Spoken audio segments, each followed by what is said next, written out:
अदम गोंडवी जी की पंक्तियां अगर कुछ इस तरीके से पढ़ें कि तुम्हारी फाइलों में गांव का मौसम गुलाबी है, ये आंकड़े झूठे हैं, ये आंकड़े झूठे हैं, ये वादे किताबी हैं, तुम्हारा पेन चांदी का, तुम्हारा सूट सोने का, मगर किसानों के घर में आज भी फूटी रकाबी है।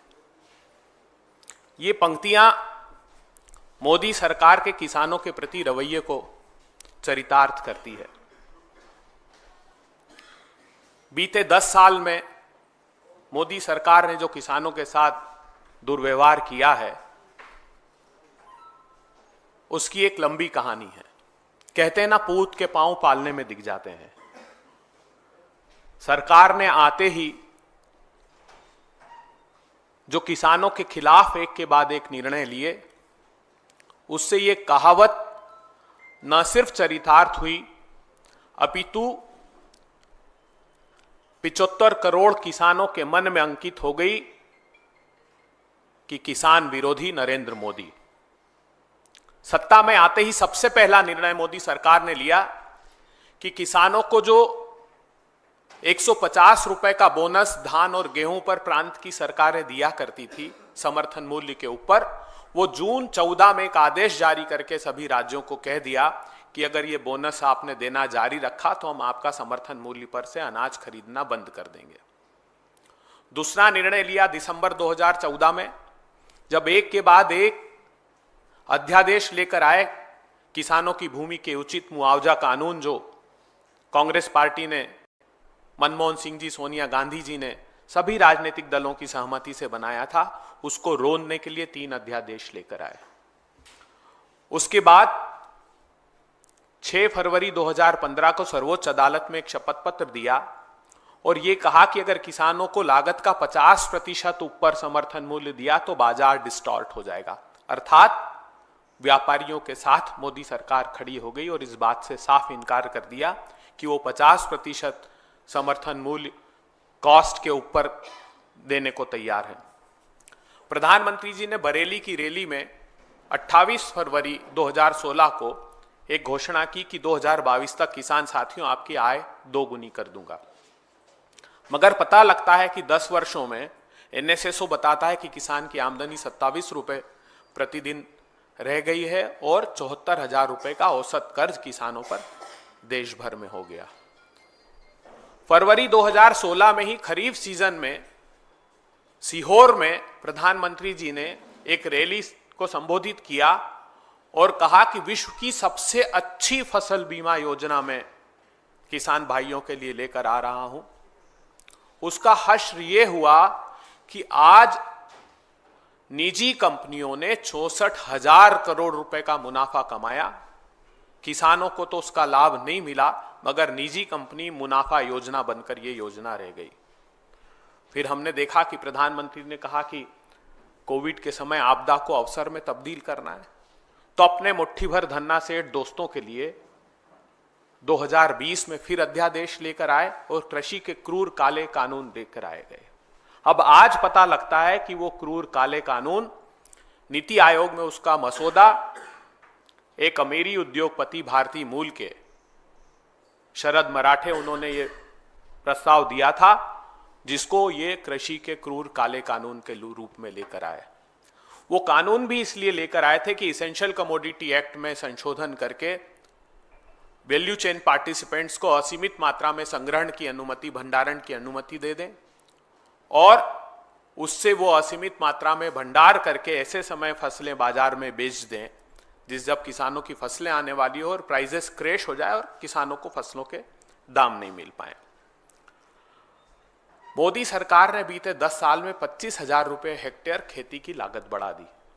वो लागत बढ़ाई खाद पर, कीटनाशक पर, ट्रैक्टर पार्ट्स पर, हार्वेस्टर पर, इन पर 12 से 18% तक जीएसटी लगा दिया गया। डीजल की कीमत बेतहाशा बढ़ा दी तो इनपुट कॉस्ट 25,000 रुपए बढ़ गई। एक चौंकाने वाला खुलासा हाल ही में हुआ है। पार्लियामेंट्री स्टैंडिंग कमेटी की जो रिपोर्ट है 69 नंबर की, उस रिपोर्ट में ये चौंकाने वाला खुलासा हुआ कि नरेंद्र तोमर साहब जो तत्कालीन कृषि मंत्री थे, वो नरेंद्र मोदी जी को 2017 से चिट्ठी लिख रहे हैं कि आप एग्रीकल्चर इनपुट्स पर, अर्थात कृषि यंत्रों पर, मशीनों पर, ट्रैक्टर्स पर, ट्रैक्टर पार्ट्स पर, हार्वेस्टर पर से जीएसटी रेशनलाइज कीजिए या हटा दीजिए। और ये कहते हैं वो उस कमेटी के सम्मुख कि मोदी सरकार ने हमारी एक नहीं सुनी। तो कमेटी ने रिप्लाई में ये कहा है कि हम मानने को तैयार नहीं है कि 2017 से आप कह रहे हैं और मोदी सरकार इसका संज्ञान नहीं ले रही। आज विशेष रूप से इस पत्रकार वार्ता को जब हम संबोधित कर रहे हैं तो उसका कारण क्या है? उसका कारण यह है कि रबी सीजन 2025-26 के लिए मोदी सरकार ने समर्थन मूल्य की घोषणा की है। न पर्याप्त खरीदी की जाती है, न उचित दाम दिए जाते हैं, न समर्थन मूल्य की कानूनी गारंटी का इंतजाम किया जाता है। मोदी सरकार ने किसानों के पीठ पर लाठी और पेट पर लात 10 वर्षों तक मारी है। तो ये रबी सीजन 2025-26 के लिए जब समर्थन मूल्य की घोषणा की तो अब एक तुलनात्मक अध्ययन हम आपको देते हैं, जुमला नाथन समिति का एमएसपी और स्वामीनाथन समिति का एमएसपी। जुमला नाथन समिति ने 2.4 से 7% तक इस बार समर्थन मूल्य रबी सीजन का बढ़ाया है। गेहूं के लिए जो जुमला नाथन समिति है उसने 2425 रुपए की घोषणा की है, जबकि स्वामीनाथन के अनुसार, स्वामीनाथन कमेटी ने क्या सिफारिश की थी, मोदी सरकार जो देती है वो A2 प्लस FL, अर्थात A2 का अर्थ हुआ कि जो बेसिक इनपुट कॉस्ट है, खाद हो गया, बीज हो गया, पानी हो गया, बिजली हो गया, FL अर्थात फैमिली लेबर। और स्वामीनाथन जी ने कहा था इसमें C2 अर्थात इन दोनों के अलावा रेंट बिल एंड का ऐड करें तो मिनिमम सपोर्ट, न्यूनतम समर्थन मूल्य बनता है, वो भी लाभकारी मूल्य नहीं बनता है। तो गेहूं पर 2425 जुमला नाथन समिति की सिफारिश है जो स्वीकार की कैबिनेट ने, और स्वामीनाथन 2580 रुपए, जो का 1980 रुपए इन्होंने घोषित किया है। स्वामीनाथन के अनुसार वो 2605 रुपए होता है। चना का 5650 है और स्वामीनाथन का 6993 रुपए, अर्थात सरसों हो, मसूर हो, कुसुम हो, जो चना, सब में जमीन और आसमान का अंतर है इन दोनों की कॉस्ट में। अब एक बड़ा खुलासा यह होता है कि भारतीय जनता पार्टी शासित राज्यों ने जो commission for agricultural cost and price को अपनी तरफ से लिखकर भेजा था, वो बहुत चौंकाने वाला खुलासा खुद इनकी रिपोर्ट में हुआ है। महाराष्ट्र ने गेहूं के लिए यह कहा था जुमला नाथन की सरकार को कि आप हमको गेहूं का समर्थन मूल्य 4461 रुपए, गौर से सुनिएगा, 4461 रुपए दीजिए।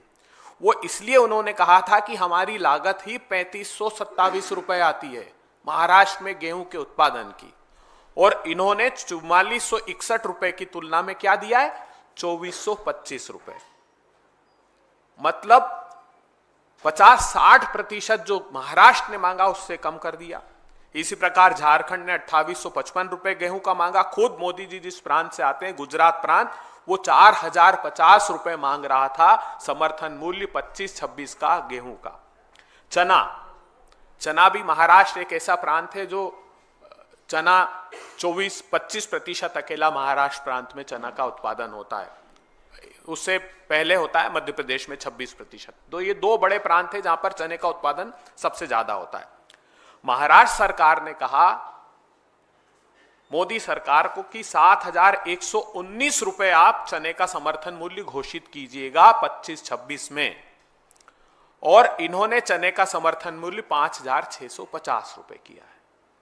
आंध्र प्रदेश ने 8341 रुपए मांगा था, गुजरात ने 7050 रुपए, अर्थात जो भाजपा शासित प्रांत थे उन्होंने भी चने के जो समर्थन मूल्य के लिए अपनी तरफ से सुझाव भेजे थे, सिफारिश की थी, वो इन लोगों की घोषणा से बहुत बड़ा अंतर उसमें है। मसूर के लिए बिहार और मध्य प्रदेश ने 7,298 रुपए और 6,825 रुपए मांगा था, इन्होंने सिर्फ 6,700 रुपए घोषित किए हैं। सरसों के लिए बिहार ने 7,298 और असम ने 6,215 रुपए मांगा था, इन्होंने सिर्फ 5,950 रुपए घोषित किए हैं। इसका अर्थ यह हुआ कि जो 2014 के पहले मोदी जी भाषण देते थे कि क्या बंद कमरे में समर्थन मूल्य तय होना चाहिए क्या भाइयों, बताइए, तो ये एक सिर्फ जुमला साबित हुआ किसानों के साथ कुठाराघात का। अब बात आती है कि समर्थन मूल्य की रस्म अदायगी सुर्खियां बटोरने के लिए करते हैं। आप लोग खबरों में बड़ी बड़ी खबरें छाप दें कि मोदी जी ने कमाल कर दिया, देखिए कितना समर्थन मूल्य बढ़ा दिया, तो मैं आपके सामने वो भी डेटा लेकर आया हूं जो खरीद की जाती है, जो 22 कमोडिटी का सपोर्ट प्राइस डिक्लेयर की जाती है, सरकार खरीदती ही नहीं है। रबी सीजन के लिए 23-24 में जो खरीद की है, गेहूं का उत्पादन 1,129 लाख टन हुआ, सरकार ने खरीदा सिर्फ 262 लाख टन, अर्थात 23%। जो खरीदा है 0%, चना खरीदा है 0.37%, मसूर खरीदा है सिर्फ 14%, सरसों खरीदा है 9.19% और कुसुम खरीदा है 0%। क्योंकि केंद्र की सरकार, एक तो हम ऋणी है सोनिया गांधी जी के लिए कि जिन्होंने 80% देश की जनता को भोजन का अधिकार दिया, तो पीडीएस के डिस्ट्रीब्यूशन के लिए आपको आवश्यकता होती गेहूं और धान की, वो प्रिक्योर किया जाता है और कंटेंजेंसी के लिए किया जाता है। तो सरकार से राहुल गांधी जी जो मांग कर रहे हैं कि समर्थन मूल्य का कानूनी अधिकार इस देश के किसानों को दीजिए, वो इसीलिए कर रहे हैं क्योंकि आप खरीदते ही नहीं है, ना खरीदते हैं ना पर्याप्त समर्थन मूल्य घोषित कर दें। अब जो वादा प्रधानमंत्री जी ने किया था कि मैं आय दोगुनी कर दूंगा, उसकी बुनियाद क्या थी? उसकी बुनियाद गिनाते हैं कि हम प्रधानमंत्री फसल बीमा योजना लेकर आए हैं, हमने agriculture infrastructure fund 1 lakh crore रुपए का किया है, हम पीएम आशा स्कीम लेकर आए हैं। तो ऐसी उन स्कीम का भी मैं अगले 10-15 सेकंड में उस पर प्रकाश डाल देता हूं। प्रधानमंत्री फसल बीमा योजना, इस प्रधानमंत्री फसल बीमा योजना खरीफ 2016 से इन्होंने प्रारंभ की थी सीहोर में। उसका सच यह है कि आज तक उसमें 64,000 करोड़ रुपए निजी कंपनियों ने शुद्ध मुनाफा कमाया है। अगर यही काम हमारी सरकारी एग्रीकल्चर इंश्योरेंस कंपनी करती, उसके पास होता, तो ये जो मुनाफा है इसकी अपेक्षा वो किसानों के हक और अधिकार के लिए बांट दिया जाता। प्रधानमंत्री जी ने बड़े बड़े बातें की कि हमने एग्रीकल्चर बजट को इतना बढ़ा दिया है। 2021 में जो 4.47% एग्रीकल्चर टोटल बजट का हुआ करता था, वो सिर्फ 2.74% इस बार के बजट में रह गया है। इतना ही नहीं, पिछले 5 साल में एग्रीकल्चर स्टैंडिंग कमेटी ने यह बताया है कि 1 लाख करोड़ रुपया मोदी सरकार ने बीते 5 सालों में सरेंडर कर दिया है, किसानों के हित के लिए खर्च ही नहीं किया। कुसुम योजना, प्रधानमंत्री जी ने बड़ी लंबी चौड़े भाषण दिए थे 2019 में। उन्होंने कहा किसान ऊर्जा सुरक्षा एवं उत्थान महाअभियान, एक बड़ा सा नाम दिया कुसुम। कुसुम के नाम पर किसानों की राह में कांटे बो दिए गए। ये कहा 10,000 मेगावाट का खेतों में हम रिन्यूएबल एनर्जी के प्लांट स्थापित करेंगे ताकि किसानों की जो इनपुट कॉस्ट है, जो बिजली का खर्च आता है, उसमें राहत मिल पाए। उसकी सच्चाई यह है कि 2019 से जो 10,000 मेगावाट का इंस्टॉल करना था, वो सिर्फ 256 मेगावाट की क्षमता अब तक स्थापित की है, 2.5%। इन्होंने कहा था जितने इलेक्ट्रिसिटी के जो पंप हैं, एग्रीकल्चर पंप, हम वो 10 लाख पंप का पहला टारगेट लेते हैं और उसमें हम सारों को सोलर से में कन्वर्ट कर देंगे। उसकी सच्चाई यह है कि आज दिनांक तक सिर्फ 2644, 10 लाख में से 2644 एग्रीकल्चर पंप को कन्वर्ट कर पाए कुसुम योजना के तहत। दाम तो दिए नहीं, और आत्महत्या का दंश किसान को जरूर मोदी सरकार ने दिया। हमने वर्ष दर वर्ष ये डेटा दिए, 31 किसान रोज देश में आत्महत्या कर रहे हैं, और उसकी सीधे सीधे जिम्मेदार मोदी सरकार है। 1 लाख करोड़ रुपए के एग्रीकल्चर इंफ्रास्ट्रक्चर फंड का जो ढिंडोरा पीटा था, वो लोन की योजना थी। वो कोई सरकार ऐसा नहीं था कि 1 लाख करोड़ रुपए खुद अपनी तरफ से लगा रही थी। उसकी सच्चाई ये है कि जो 15 मई 2020 की घोषणा थी, उससे लेकर आज तक सिर्फ 32,000 करोड़ रुपए के लोन दिए गए उस 1 लाख करोड़ रुपए में से। और आखिरी और एक बहुत चौंकाने वाला खुलासा है कि सोयाबीन महाराष्ट्र में बहुत बड़ा मुद्दा है। अभी मध्य प्रदेश और महाराष्ट्र दो प्रांत ऐसे हैं जो सबसे अधिक 90% के लगभग सोयाबीन का उत्पादन करते हैं देश में। सोयाबीन के फसलों के दाम जो समर्थन मूल्य घोषित करती सरकार वो 4892 रुपए 4892 रुपीज पर क्विंटल अनाउंस किए थे इन्होंने। खरीदते तो है नहीं। अब जब क्राइसिस हो गए, सोयाबीन कम दाम में बाजार में बिकने लगा, तो देश के कृषि मंत्री, आपने सुना होगा, संसद के बाहर जब आए और आप मीडिया साथियों ने उनसे प्रश्न किया तो उन्होंने कहा कि मैं मानता हूं कि सोयाबीन अंडर प्राइस समर्थन मूल्य से कम में बिक रहा है और मैं समर्थन मूल्य पर खरीद करने की घोषणा करता हूं। तो आशा एक अम्ब्रेला स्कीम सरकार की है जिसमें दो तरीके से समर्थन मूल्य पर खरीदी की जाती है। एक है प्राइस डिफरेंस पेमेंट स्कीम, पीडीपीएस, अर्थात जब भी बाजार में समर्थन मूल्य से कम में फसलें बिकेगी तो सरकार उसका कॉग्निसेंस लेगी, राज्य सरकारें अपनी तरफ से सिफारिश करेगी और केंद्र सरकार उस समर्थन मूल्य से कम में बिक रही फसलों का सीधा पैसा किसान के खाते में डाल देंगे। एक है प्राइस सपोर्ट स्कीम, अर्थात समर्थन मूल्य पर खरीदी कर लेंगे उन फसलों की। अब सोयाबीन के लिए चौंकाने वाला खुलासा यह है कि 4892 रुपए का सपोर्ट प्राइस है और महाराष्ट्र की सरकार जो मुखोटा लगाकर महाराष्ट्र में बैठी है उसने खुद 6039 रुपए उसकी इनपुट कॉस्ट बताई है सीएसीपी को। उन्होंने कहा कि सोयाबीन उत्पादन की जो लागत है वो 6039 रुपए आती है हमको, और इन्होंने समर्थन मूल्य क्या घोषित किया था? 4892। मैं देश के कृषि मंत्री जी को यह आग्रह करता हूं कि जिस क्षण आपने सदन के बाहर खड़े होकर यह घोषणा की कि अंडर प्राइस बिक रहा है, आपने 25 अक्टूबर से उसके समर्थन मूल्य पर खरीद की घोषणा की है, लेकिन महाराष्ट्र और मध्य प्रदेश में आज किसान 3000 से लेकर 4000 रुपए में बेचने को मजबूर है, क्योंकि जब 86% small and marginal farmer Hindustan में है, जब उनकी फसलें आती है तो उनकी क्षमता नहीं होती कि वो खेत से घर ले जाएं, क्योंकि उनकी कॉस्ट बढ़ जाती है, तो सीधा मंडी में लेकर आते हैं। और 25 अक्टूबर के पहले जो भी फसलें आ रही है, आपकी इस घोषणा से पीडीपीएस स्कीम अपने आप अट्रैक्ट हो जाती है। इसका अर्थ है कि जो किसान बेच चुके हैं उनकी प्राइस डिफरेंस का पैसा आप उनके खातों में डालिए और 25 अक्टूबर से जब करेंगे तो समर्थन मूल्य का आप उस पर उनसे खरीद कीजिएगा। इसमें भी लिमिट इनकी लगा दी है 40%। इस स्कीम में 40% और 25% की जो सीलिंग है उसको हटानी चाहिए। तो 2-3 साफ स्पष्ट मांगे राहुल गांधी जी ने कहा है कि समर्थन मूल्य का कानूनी अधिकार, कानूनी गारंटी किसानों को मिलनी चाहिए, वो आप तुरंत दीजिए। महाराष्ट्र के किसानों को, मध्य प्रदेश के सोयाबीन के किसानों को उनकी फसलें कम से कम 6000 रुपए में प्रिक्योर कीजिए, और जब जिन किसानों ने अपनी फसलों को बेच दिया है उनके खातों में वो डिफरेंस जो सपोर्ट प्राइस का है उसको अगर आप 6000 रुपए निर्धारित करते हैं तो बची हुई राशि उन किसान भाइयों के खाते में डालने की हम गुजारिश करते हैं। और ये जो रस्म अदायगी है समर्थन मूल्य घोषित करने की, इस पर पुनः विचार कीजिए प्रधानमंत्री जी।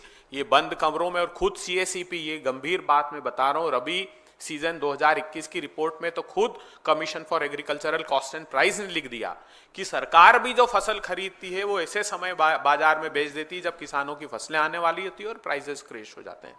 तो खेती किसानी को बचाने के लिए राहुल गांधी जी, खड़गे साहब एक निर्णायक लड़ाई लड़ रहे हैं। हम अपनी प्रतिबद्धता प्रदर्शित करते हैं कि किसानों के लिए हर लड़ाई सदन से सड़क तक हम लड़ेंगे।